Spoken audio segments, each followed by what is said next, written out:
First paperwork that you have there is our normal quarterly report. Also has our annual statistics there for you as well. Do want to point out that annually we travel a little over 350,000 miles in a year, transporting, moving trucks around to ensure coverage.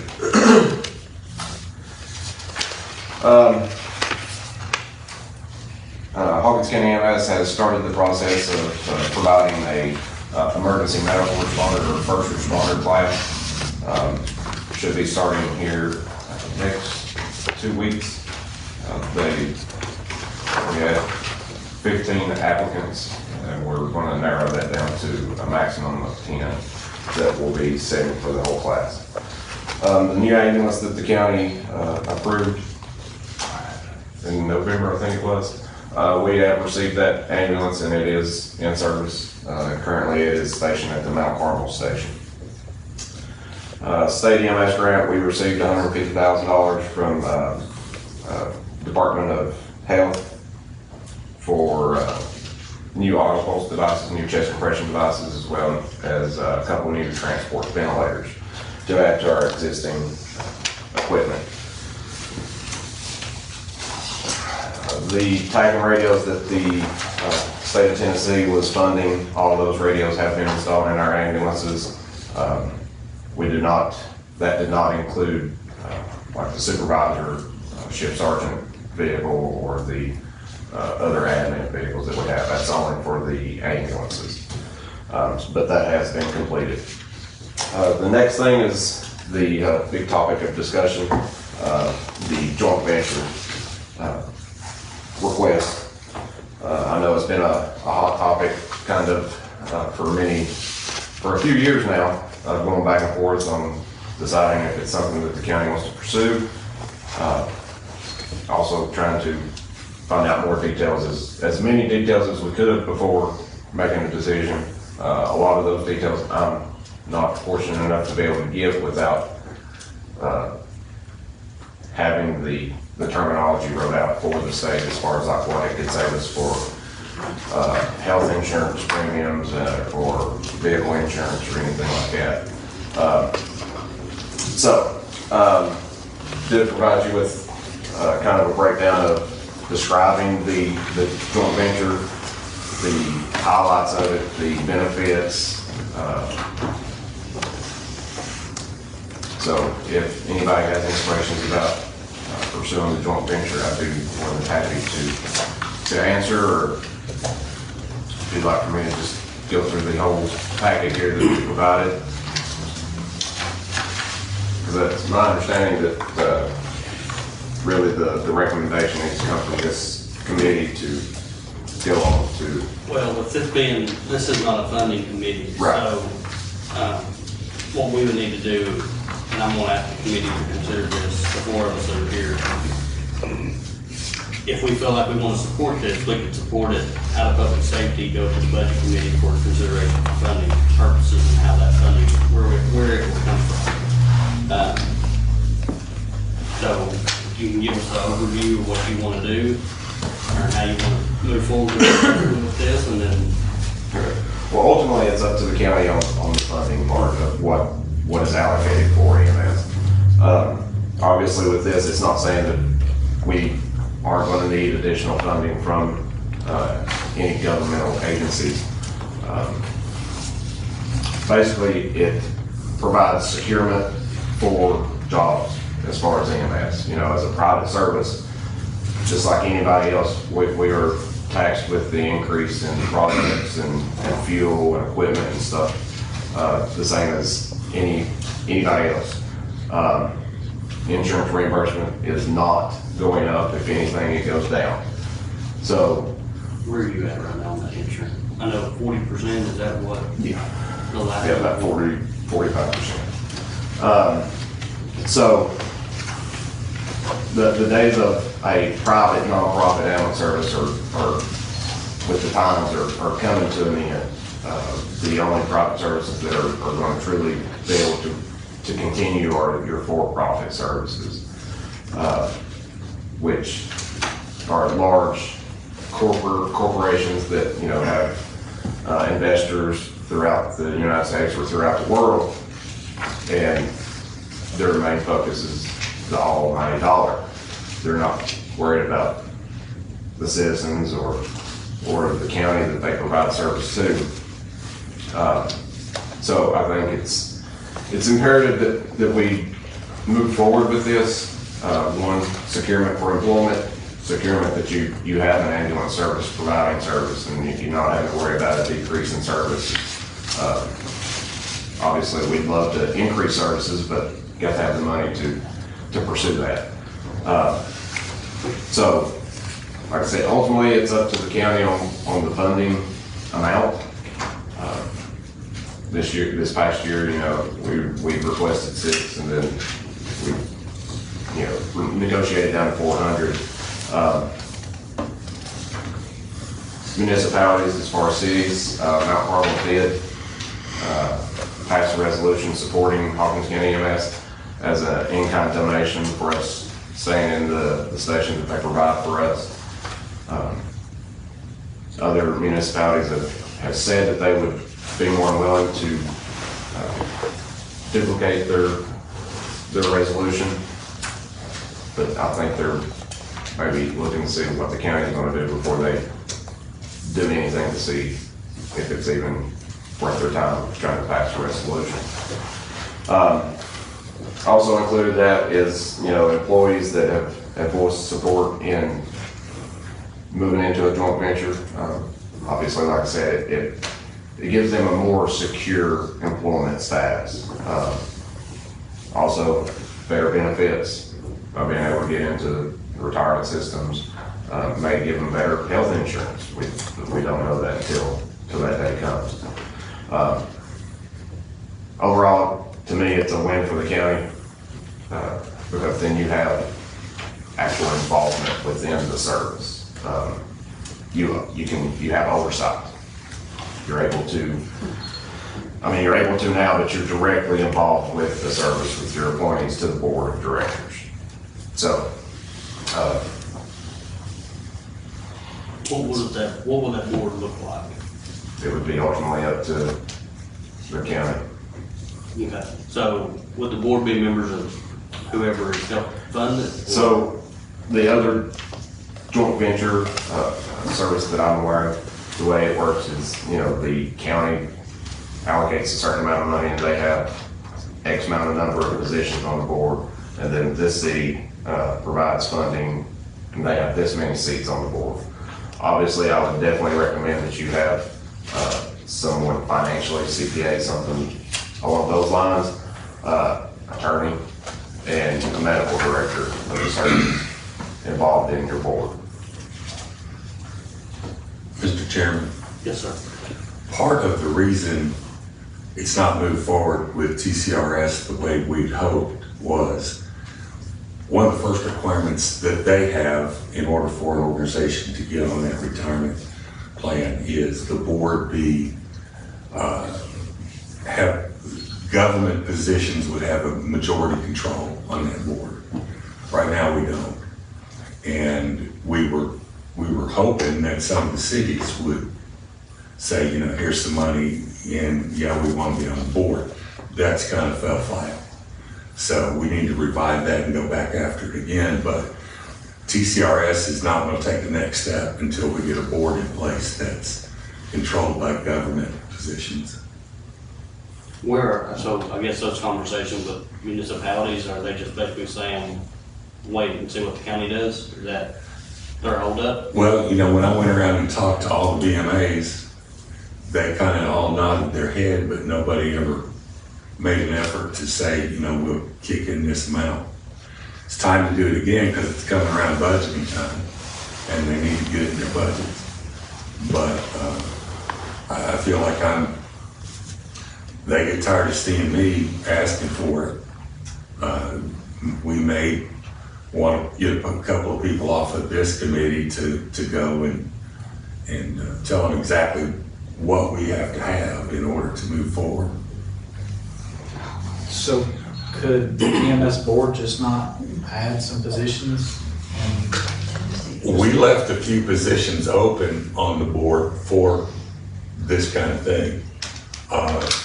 And then, I don't remember, Jason, you remember what the bylaws said the total number could be? The bylaws say that you could have as many as you want. Yeah. They can alter the amount of board members at any time. As long as there's a majority of government. Right. So that's for the TCRS. Yeah, so the next few people we put on that board have to be, or should be, government representatives. And by that you mean, can county commissioners count? County commissioners count, I count, I'm already on there. Aldermen or designated people from the municipalities would count as long as they're representing that municipality. But we have to move forward with that before we can do anything with TCRS. The rest of it, we can keep plodding along and going forward. So this committee recommends pursuing this. Does it just stop until we get municipalities on board? Because I know funding's gonna come up next. Well, the association with TCRS stops until we get the board correct, Okay. because that's their first step. And they only meet like once a quarter. Their board does, the TCRS board. And they may look at it one quarter and say, well, you don't have this or you don't have that, and then it puts it off to the next quarterly meeting. And it could drag on for 3 or 4 quarterly meetings before we get it right. So who has to make the first step? Like, does the EMS board have to free up positions and then appoint us? Since we're not really in a joint venture now, it's their decision to put us on there at this point, correct? Yeah, I think we were kind of holding off to, put government people on to get buy-in from their municipalities. But we could add more government people right now, but we're still not going to be at a majority government position type board. They went so far as to suggest to me that the entire board needed to be government officials, but that's not going to happen. That's not a joint venture though, is it? No. So I guess if this committee gives us support, then would your board go ahead and appoint somebody from another person from the county? I would think that they would be fine with that, And then but we obviously go- I don't want to say that they will, and And then we go before the municipalities and ask them again to consider it and say, hey, we're taking a step to appoint somebody representing the county other than the mayor. We're asking for you to, join it and go forward with it also. So that what I'm understanding the next steps would be, Mark? We need to talk to whoever's putting the budgets together for the municipalities and, get them to, just like we have budget hearings here, they have budget hearings there. And if their BMA passes the concept that they should be kicking in some money, then we can move forward with that. But a lot of them, and like Jason was saying, we've got a Mount Carmel station that Mount Carmel gives us. We've got Churchill stuff that Churchill already gives us. We don't. EMS gets, was it $1,500 from Rogersville, Jason? that's for standby. Yeah, for standby at the events downtown, but that's it. Bulls Gap doesn't contribute anything. Sirgoinsville doesn't contribute well. And Sirgoinsville is a whole unique case that we can talk about offline, but Sirgoinsville would need to kick in. We've got a tough road trying to get them to understand that they'll say, hey, we pay county taxes already. Why do we have to do this? But it's more of a community effort than just a county effort. Yeah, because Hawkins County EMS serve more than just the rural area of the county. They definitely serve the municipalities, and someone inside the municipality called 911, they want an EMS station or EMS service to arrive to. Would it be feasible for reach out to the cities and have a meeting with all at one time. So that way, all questions can be asked then. I guess Hopefully Mark, have the most answers that you possibly could for them. We put that together as long as somebody shows up from each one. so would you want them to come meet with the public safety committee Yeah, probably that'd be a good idea. at the, like, special call meeting? Just, We could do that.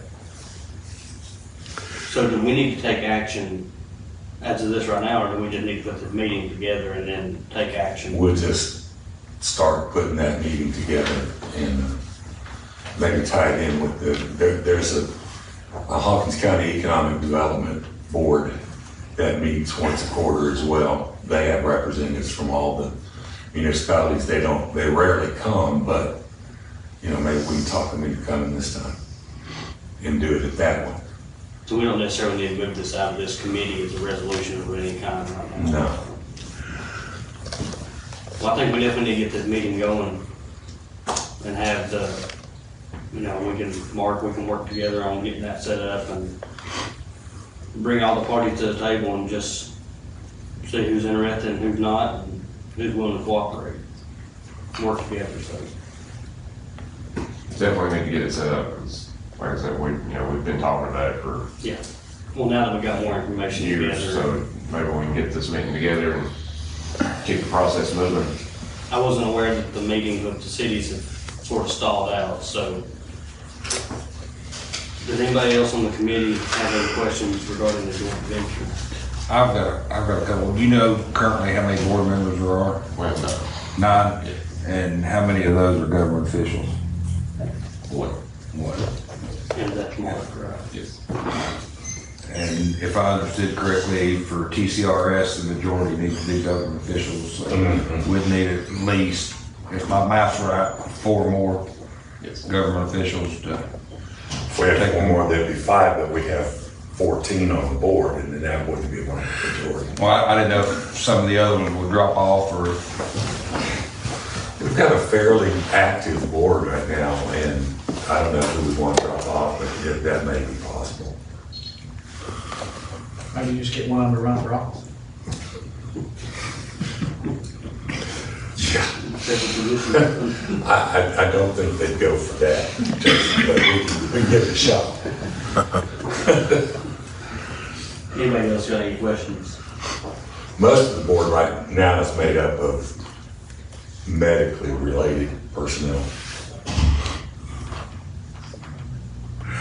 Can I ask a question? So you have 9 members, 1 is a government person, so in order to reach the majority, you'd need 9 more people to join. Is that right? If everybody stayed. Ultimately, the goal for this is that board is going to be 100% changed. That's the only way that this works. Okay. So some people would have to fall out. Yeah. Okay. We did well. I mean, we made a first step in changing the board from what it was to what it is now, but it's going to have to go through another iteration to get to where it needs to be. Well, the board had to be changed because of the relationship between the rescue squad and the EMS. That's why it was changed. Yeah, and then it had to be changed again, to change it to a joint venture. Yeah. Or greatly expanded. Well, I think just have this meeting and get it together. So who's going to arrange that? Mark, do you want to just call a special call meeting and ask for municipalities to send a representative? Indeed. You just let us know.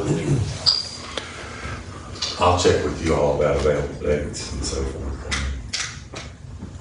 Jason, you want to add anything else to the joint venture? I know you've got another issue to talk about. We just need to get that meeting scheduled and see if it's going to be a possibility. I think we can do it, I know we meet quarterly, so we can do it definitely before the next quarterly meeting.